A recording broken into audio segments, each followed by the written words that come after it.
আসসালামু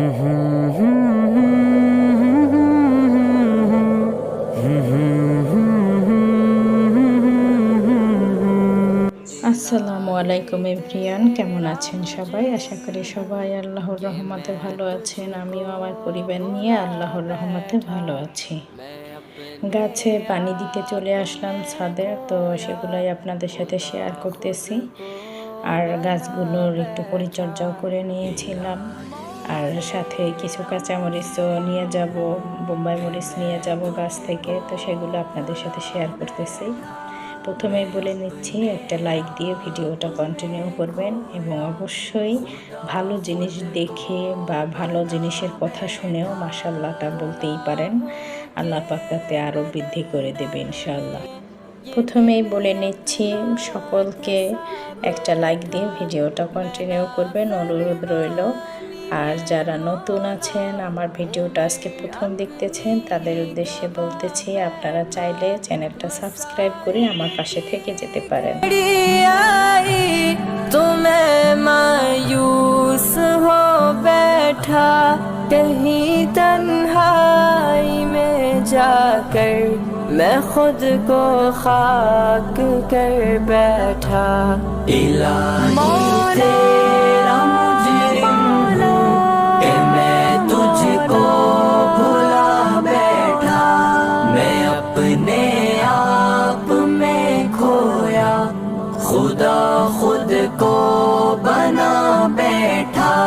मैं थक कर ऐसे में अल्लाह से जब लो लगा बैठा।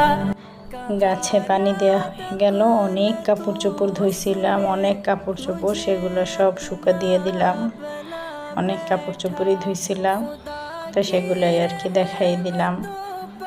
এখন একটা গাছ দেখাবো। এটা হচ্ছে যে অনেকেই চিনেন, এটা এক ধরনের আলু গাছ। তো আমরা যে মাটি কিনা আনা তারপর গাছ লাগাইছি, পরে বরিশালে গেলাম, বরিশাল থেকে এসে তো প্রায় 1 মাস পর আসলাম। তো এসে দেখি যে এই একটা ছোট আলু গাছ, যখন মাত্র 2টা পাতা ছিল, তো পাতা দেখে আমরা বুঝতে পারছি এটা আলু গাছ। পরে সেটাকে কীভাবে লাগাবো, আমাদের তো মাটিও অল্প, তো কোথায় লাগাইলে আবার পুরো ছড়াই ছিটিয়ে যাবে, আবার ওই গাছে পুষ্টি কম পাবে। তো সেজন্য করলাম কি, ওটাকে বালির স্তূপ করা, তো সেখানে রেখে দিলাম। পরে দেখি ওখানে পানি দেওয়ার পর দেখলিনি তো 2টা পাতার জায়গায় কতগুলো পাতা হয়েছে মাশাআল্লাহ। তো সেটা একটু দেখাই দিলাম আর আপনাদের সাথেও শেয়ার করলাম। আল্লাহ পাক দিলে বা আল্লাহ পাক যদি বাঁচাইয়া রাখে তাহলে এভাবেও হয়। আর এখন দেখতে পাচ্ছেন মা ছেলে মিলে, ছেলে দেখাই দিতেছে আর মা সেই কাঁচামরিচগুলো ছিঁড়তেছে। আর অবশ্যই মাশাআল্লাহ বলতে ভুলবেন না, অল্প হোক বেশি হোক মাশাআল্লাহ বললে আল্লাহ পাক আরও বাড়িয়ে দিবে। আমার সাথে যারা আছেন, আমাকে সুন্দর সুন্দর কমেন্ট করে উৎসাহ দেন, তাদের প্রতি আমি অনেক অনেক কৃতজ্ঞ। আর যে সকল আপু ভাইয়ার এখন পর্যন্ত আমার চ্যানেলটা সাবস্ক্রাইব করেননি কিন্তু আমার পাশে আছেন, তারা সাবস্ক্রাইব করে আমার পাশে থেকে যেতে পারেন। যে দেখতে পেলেন কাঁচামরিচ ছিললাম কয়েকটা, তো সেগুলো দেখাই দিলাম। আর এখন বাসায় চলে এসে একটা কুশন কাভার বানিয়েছি নিজ হাতে, বানাইয়া তারপর আবার পেইন্ট করলাম। তো সেই পেইন্ট করা শেষে আপনাদের সাথে শেয়ার করলাম। একদম সিম্পল, খুবই সিম্পল, একটু কাঠগোলাপ সিস্টেমে রেখে নিলাম। অবশ্যই জানাতে ভুলবেন না আমার কুশন কাভারটা কেমন হলো পেইন্ট করা। ওই যে দেখতে পাচ্ছেন ফুলের ভিতরটা কিন্তু সবুজ সবুজ, একটু ভিজা ভিজা, তো ওগুলা কিন্তু ওয়াশ পেইন্টিং। তো ওয়াশ পেইন্টিং করে আগে ফুলগুলো এঁকেছি, তারপর যেমন ওয়াশ পেইন্টিংটা করে দিয়েছি ফাঁকে ফাঁকে, দেখতে একটু ফাঁকা ফাঁকা হয়েছিল। যাই হোক, তো সবটাই আপনাদের সাথে শেয়ার করে দিলাম। আর অবশ্যই আমার বিজনেস পেজটায় ফলো দিয়ে আমার পাশে থাকতে পারেন। ডিসক্রিপশন বক্সে পেজ লিঙ্কটা দিয়ে দিব। আর কারো কিছু প্রয়োজন হলে অবশ্যই নক দিবেন পেজে, আমার পেজটা একটু ঘুরে আসতেই পারেন। আর এই যে দেখতে পাচ্ছেন একটু ঘরের ঝুলটা ঝেড়ে নিতেছি, পরিষ্কার করে নিতেছি। আর একটা কথা, যারা পেইন্টিং সম্পর্কে যদি কিছু জানতে চান কোনো ধরনের, অবশ্যই পেইন্টিং রিলেটেড কমেন্ট করতে পারেন, আমি ইনশাল্লাহ আপনাদের সাথে শেয়ার করব। দেখতে দেখতে রমজানটা চলে গেল। আল্লাহ পাক জানি না পরের বছরের রমজান পর্যন্ত বাঁচিয়ে রাখবে নাকি। সবাই সবার জন্য দোয়া করবেন। আল্লাহ পাকের যদি নেয়ারই হয়, আল্লাহ পাক যেন ইমানের সহিত নিয়ে নেয়। আমি জানি না আপনারা কীরকম কি করছেন বা আপনাদের কীরকম কি মনে হয়েছে। গতকাল আমার এত কষ্ট লাগছে যে রমজানটা তো চলে যাইতেছে, ঈদও চলে আসতেছে, দুনিয়ার মানুষজন কত আনন্দ নিয়ে ব্যস্ত আছে।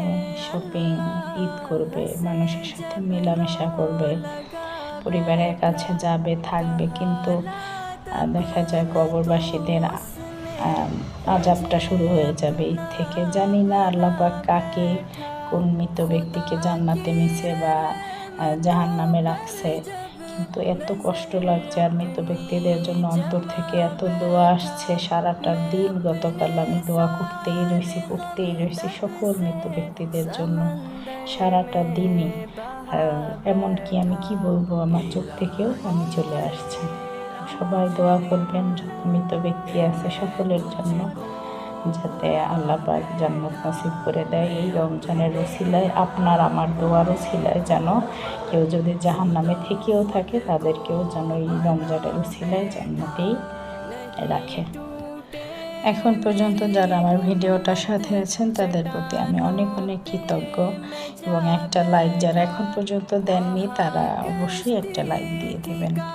আর ভিডিওতে দেখা যায় অনেকেই কমেন্ট করেন কিন্তু লাইকটা করতে ভুলে যান। আপুরা ভাইয়ারা, আপনাদের কাছে বিনীত অনুরোধ রইল, আগে লাইকটা দিয়ে তারপর ভিডিওটা কন্টিনিউ করবেন, তাহলে আর ভুল হবে না। এই যে দেখতে পাচ্ছেন আমি বিছানার চাদরটা পাল্টিয়ে নিতেছি। তো আর আমার ছেলে যে কত দুষ্টামি করতেছে, তো সেগুলাই রেখে দিলাম। দেখা যায় স্পিড একটু বাড়াই দিছি ভিডিওর, তো তার মধ্যেও দেখতে পাবেন যে কত দুষ্টামি করতে পারি। আর এত সমস্যার মধ্যে ভিডিও তৈরি করি, সবসময় তো আর শেয়ার করা হয় না, এত কষ্ট করেই ভিডিও তৈরি করতে হয় বাচ্চাদের, মায়েদের। তো আপনাদের একটা লাইক কমেন্ট তো আশা করাই যায়। আর আমরা যারা ইউটিউবার আছি তারা তো তাদের পাশে থাকতেই পারি, ইউটিউবারদের পাশে। দেখা যায় আমরা আমাদের কষ্টটা তো বুঝি, ফুল ওয়াচটা আর একটা লাইক তো দিয়েই দিতে পারে। 10 থেকে 15 মিনিটের ভিডিও ছাড়ে সবাই। যাই হোক, সবাই সবার পাশে থাকবেন। আল্লাহ পাক সবাইকে সঠিক বুঝ দান করুক। সবাই সবার জন্য দোয়া করবেন। আর অবশ্যই জানাতে ভুলবেন না আমার ভিডিওটা আপনাদের কাছে কেমন লাগলো। আর আমার ছেলের জন্য সবাই দোয়া করবেন এবং মাশাআল্লাহ বলতে ভুলবেন না। खुद को बना बैठा इलाही तेरा मुजरिम हूँ कि मैं तुझको भुला बैठा। मैं अपने आप में खोया, खुदा खुद को बना बैठा। गुनाहों के मैं दलदल में ये दिल अपना धसा बैठा। मैं नाफरमानी में मौला उम्र अपनी गवा बैठा। বিছানাটা গোছ করে নিলাম এবং রুমটাও একটু দেখিয়ে দিলাম।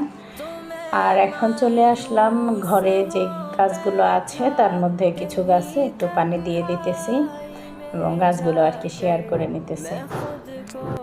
মাশাআল্লাহ, আলহামদুলিল্লাহ, আবল তাবল একদম ইচ্ছা মতো উল্টাপাল্টা কাটিং কেটে তারপর সেই পাতাগুলা লাগিয়ে দিয়েছিলাম। এখন দেখা যায় পাশ দিয়ে নতুন নতুন আর কি ডাল, তারপর পাতা গজিয়ে তারপর এখন একটু ভালো মানুষের মতো দেখা যাইতেছে। তো শেয়ার করবো ইনশাল্লাহ পরবর্তী ভিডিওতে। যে দেখতে পাচ্ছেন সব গাছগুলো একটু পানি দিয়ে নিতেছি। দেখা যায় যে পানি না দিলে শুকিয়ে যায়, একদম গাছের উপরটা শুকিয়ে যায়। আর শুকিয়ে গেলে তো গাছগুলো সেরকম পুষ্টিও পাবে না। দেখতে পাচ্ছেন এখানেও একদম ছোটো কয়েকটা পাতা লাগিয়েছি, একদম ছোট 1 ইঞ্চি 1/2 ইঞ্চি। তো সেগুলো মাশাআল্লাহ এখন বাড়তেছে, দেখতেও ভালো দেখায়। আর পানির থেকে আমার মনে হয় যে মাটিতেই ভালো হয় যে কোনো গাছ। তো এখন কিছু কাপড় চোপড় আর কি ভিজিয়ে নিতেছি, সেগুলো শেয়ার করে নিলাম। এখন পর্যন্ত যারা আমার ভিডিওটার সাথে আছেন তারা অবশ্যই একটা লাইক দিয়ে ভিডিওটা কন্টিনিউ করবেন, আপনাদের কাছে বিনীত অনুরোধ রইল। গাছ পানিতে লাগালে দেখা যায় শুধু পানিটাই থাকে, আর মাটিতে যদি লাগানো হয় দেখা যায় পানি দেয়া হয়, দুইটাই একসাথে পায়। তো আমি মনে করি যে পানির থেকে মাটিতেই গাছগুলো বেশি ভালো হয়। আর এই যে দেখতে পাচ্ছেন আমি কাপড় চোপড় কিছু ভিজিয়ে নিতেছি। তো সবাই ভালো থাকবেন আর সবাই সবার জন্য দোয়া করবেন। আর এখানে দেখতে পাচ্ছেন কিছু বড় পিঠা বানিয়ে নিতেছি, সেগুলাই শেয়ার করে দিলাম। তো আজকে ইফতারি খেতে খেতে আপনাদের কাছ থেকে বিদায় নিব। সবাই আমার ভিডিওতে ভয়েসে ভুল ত্রুটিগুলো ক্ষমা সুন্দর দৃষ্টিতে দেখবেন। আর বড়া পিঠাটা কি দিয়ে বানাইছি সেটা তো বললাম না। এখানে কিন্তু বাঙ্গি দিয়ে এবং দুধ দিয়ে একটা শরবত করে নিয়েছি। আর ওখানে বড়া পিঠা বানাইছি গত আর কি বছরের, যেমন কিছু কাঁঠাল ম্যাশ করে রেখে দিছি, সেগুলো দিয়ে তো আলহামদুলিল্লাহ খেতে খুব ভালো লাগছিল।